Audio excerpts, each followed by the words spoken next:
never get surprised by. And welcome back to In the Cage with Bards here on nextsportstar.com. And joining us now, we have the man who will be facing Elvis the King Mutapcic for the MFC middleweight title at MFC 36 Reality Check, coming at you from the Shaw Conference Center in Edmonton, Alberta on February the 15th. You may also remember him from season 16 of The Ultimate Fighter. The one, the only Smilin, Sam Alvey joins the program. How you doing, Sam? Hey, I'm doing great, sir. Thanks for having me on. Oh, it's a pleasure as all mine. Really, I really enjoyed your stint on The Ultimate Fighter, and quite frankly, you're a really interesting guy. You're living the dream, my friend. You beat up people for a living. Your fiance won America's Next Top Model. I mean, life is good, right? Life couldn't be better. You know what? It will be better on February 15th. Yeah, as soon as they wrap that 10 pounds of gold around your waist, then life is complete, right? Yes, sir. All right. Now, I thought it was really cool. Obviously, your fiancée is a very attractive woman, but I thought that it was really cool that she really supports your career and really loves the sport of MMA, because that to me that's just as important as having an attractive woman, is one that supports what you do. Yeah, absolutely. I couldn't have asked for a better wife. She does everything she can for me, and I try and return the favor when I can. So she's in my corner every fight. She knows what she's doing. She's the reason I win. I hit people, but she tells me how to do it. Awesome. Well, as we said off the top, you were on season 16 of The Ultimate Fighter, Team Carwin versus Team Nelson. What was that experience like for you? Because there are some guys, that really enjoy it, and there's some people that are like, I cannot wait to get out of this freaking house. You know what? The first week, it was the greatest experience ever. After that, it was really boring. I mean, we got some of the best training ever. Our Team Carwin was fantastic. All the coaches, they knew what they were doing, and they worked us well. But most of the time, you're not training. Most of the time, you're sitting in that house doing nothing. Yeah, it seems like it would be a real mental test for you, especially because they don't let you out anywhere. Like the one night you guys got to go out, you got to see Here Comes the Boom, and quite frankly, as a guy watching TV, I don't watch TV to see other people watching TV on my TV. Yeah, but I wasn't really concerned about that while I was watching the movie. It was so nice to get out of that house.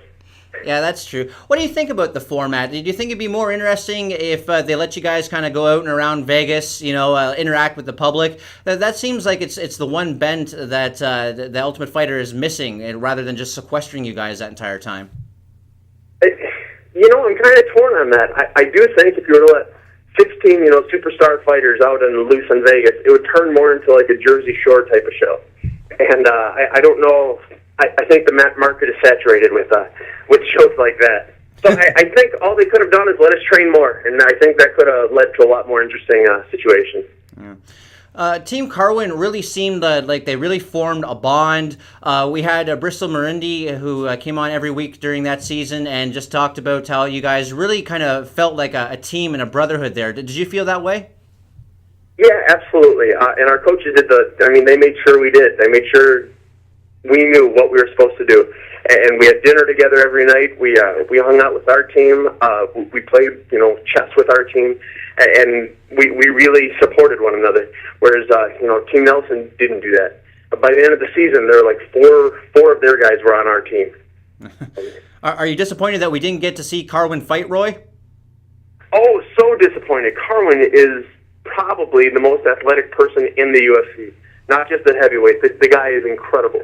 And I would have loved to see that fight. It will happen, I think. It's such a good matchup that I think once Carwin's back up to 110% like he's used to being, I think that's a fight we could see. Yeah, Carwin really showed his athleticism in the decathlon challenge they had. Although I'm not sure how much of an accomplishment it really is beating Roy Nelson in a decathlon. Yeah, it was funny. As soon as both teams walked out onto the field to see what we were doing, both teams knew Team Carwin was going to win. I would say so. And you seem to be one of the favorites heading into that season. You were picked first overall. You had the great fight to get into the house, and then unfortunately you got eliminated fairly quickly. How much did the prank where they threw your bed in the water and you had to sleep on the couch to throw you off? I would love to say it threw me off a whole bunch, but it really didn't. And they didn't show any of this on TV. but everything that they did to me was in rebuttal for what I had done to them. So I had started everything, and they showed none of it on TV. It just looks like they're, throwing my bed in the pool. So you're saying that that prank was a little bit of comeuppance on your part? Yeah, it was. I had earned my bed going in the pool. What about dropping down to welterweight for the Ultimate Fighter? Was that a factor in the way you performed?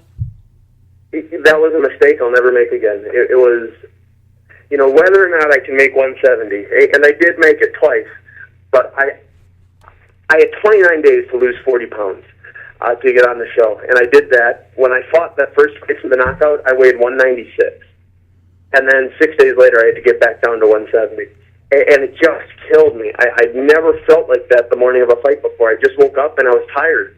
I tried amping myself up. I tried eating and drinking and doing everything I could, and I got into the cage and I threw like 3 punches. I had no takedown defense. I just got kicked in the face for 2 rounds.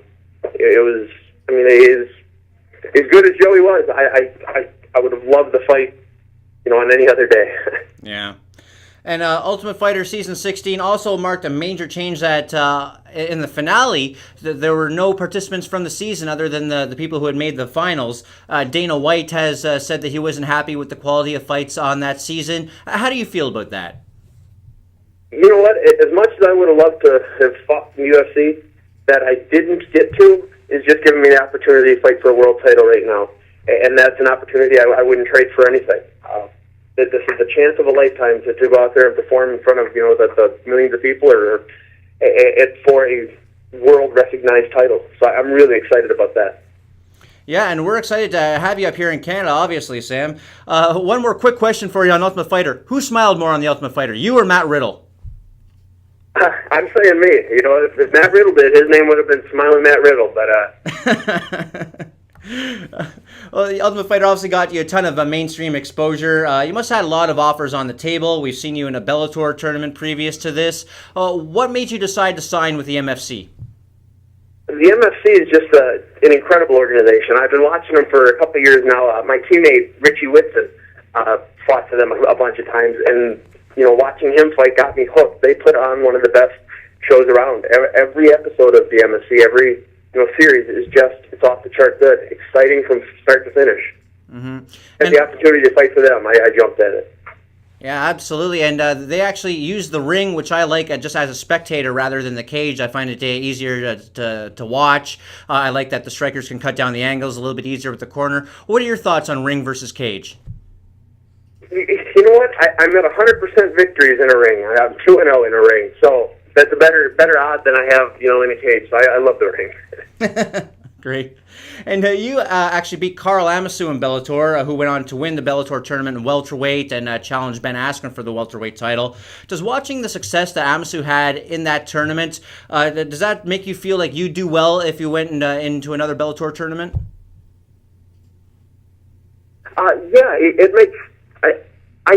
I could definitely win that Bellator tournament. It ended abruptly for me, and in that fight against Vitor Vienna. And again, I wish I had one other judge. It was a split decision. I watched that fight 1,000 times. I thought I won it, but I would love to have the opportunity to get to win another world title after this MFC one. Yeah, and going into MFC, did you think you'd be fighting for a title your first time out, coming out of the Ultimate Fighter? It was a great surprise. I'm on a bit of a winning streak, and my wins have been big. I think my last 3 fights prior to the Ultimate Fighter were all first round knockouts, and coming up into those, I had a couple dominant wins as well. So I was very happy that they saw how that I earned the shot with or without the tough belt around my waist. And this MFC middleweight title, of course, held by Alvey Mutapcic. It's a title that's been held by Patrick Cote in the past. What does that mean for you to be fighting for this title? Elvis is a stud. Elvis will be, he's a world champion as it is right now. And he is going to make this fight incredible with me. Unfortunately for him, I'm going to walk away with the belt. But the line of MFC title holders has got a lot of talent. And I look forward to being one of those. And how do you feel about the matchup with Elvis? So what do you think is the most dangerous thing he can bring to you in that fight? He's so real well-rounded. I mean, he's got some awesome wrestling. His knockout power is always there. He won his last fight with leg kicks, and that's something you don't see, ever. So he's got a lot of weapons, and I'm hoping to find my opening and, get it done my way. Absolutely. And I also read that you're a Star Wars fan. We actually had Isaac Valley Flag on earlier in the week because he's a big Star Wars fan. We wound up talking about that. And we had a chat about how Disney has taken over the Star Wars franchise. What's your take on Disney taking over Star Wars? I'm so thrilled. I was, George Lucas has said for the longest time he's never making any more Star Wars. And then now Disney's going to find a way to make Star Wars. And so I can't wait for it. As soon as I heard that, I've got a timer on my phone telling me when 2015 gets here, just so I can, be the first in line for the episode 7. Excellent. And J.J. Abrams, rumored to direct. What do you think of that choice if it comes to fruition? He did a great job on Star Trek. Some people complain about lens flares, but the movie itself was fantastic. So I think he's a good choice, and he's good at the sci-fi, series. So I think it's a good choice. So you don't think that we're going to see anything goofy like maybe George Lucas going back and tinkering any more with the films and, Greedo shooting first and things of that nature? Do you think with Disney taking over and JJ at the helm, we'll get a nice cohesive story out of it? I think we're going to get a good story. Unlike a lot of Star Wars fans, I love Episode 1, 2, and 3 also. I think Star Wars can do no wrong. Really? Because, Episode 1, I like the pod racing scene. Episode 2, we got to see Yoda throw down. But I got to tell you, I've seen enough of, Hayden Christensen looking pouty to last me a lifetime. Yeah.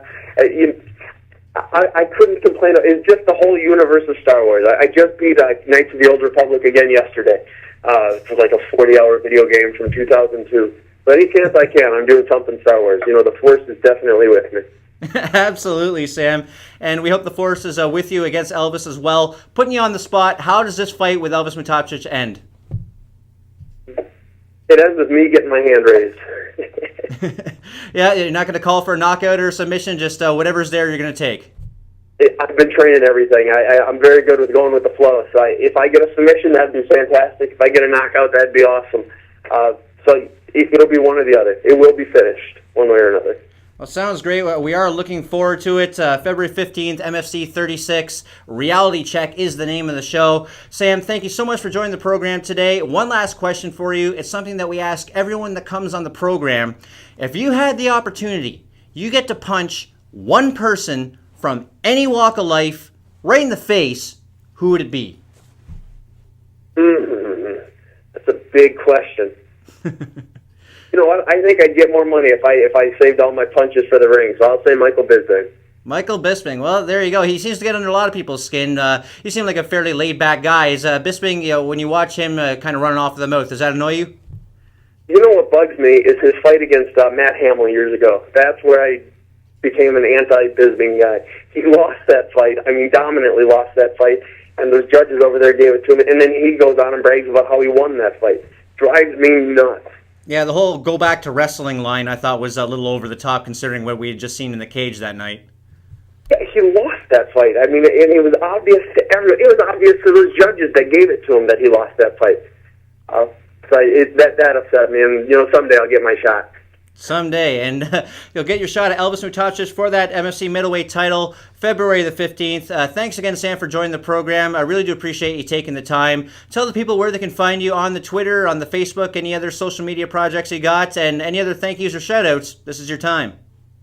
As always, I got to thank my corner person and wife, McKee Sullivan. She couldn't do this without her. My team, Team Quest, it's the best team in the world. They're just hardworking and dedicated to us. And if anyone ever wants to ask me anything, just look me up on Twitter. I'm at Smilin Sam, and I do my best to get back to everyone that tweets me.